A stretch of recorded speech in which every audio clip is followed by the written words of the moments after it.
outro lá que maltratou hoje, o que eu fiz com ele? Qual? Hã? O bicho falou que foi falar com ele falou, você tá dando uma olhada. Daí depois ele chegou ali, eu enchendo as bexigas.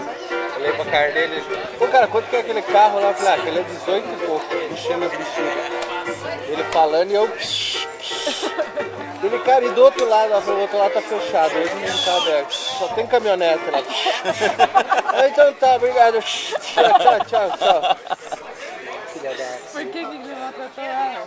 Ele maltratou ele, pô. Não. Tem uns palhaços. Só vou dar uma olhadinha. Só vou dar uma olhada. Tipo assim, o vendedor não ficar seguindo ele, sabe? Ele quer ficar à vontade no pátio, fica à vontade. Então. Só que tem cliente que chega bem pau no cu. Não, só vou dar uma olhadinha na sua, não.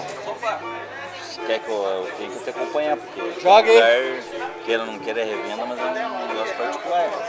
Você vê se eu quiser que você veja. Se eu não quiser vender pra você, eu não quero vender. É claro. O que você faz agora? Vamos começar o samba aqui então?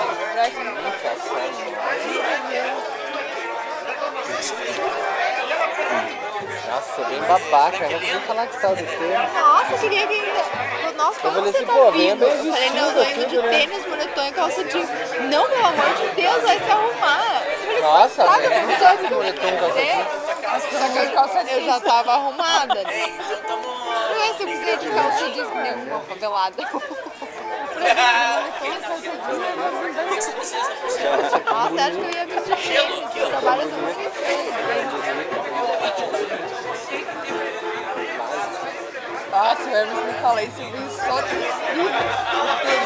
Não, eu falei, como você tá vindo? Eu falei pra ela, como você tá vindo? Eu falei, você já se arrumou? Já. Eu falei, mas tá, se arrumou do quê? A gente tem o costume de vir de tênis. Aí ela, tô de tênis, não sei o que, eu falei, não acredito, cara, um sapatinho. Não precisa ser salto alto, mas no meio termo. Você tem? Esse é que está no seu pé, meu.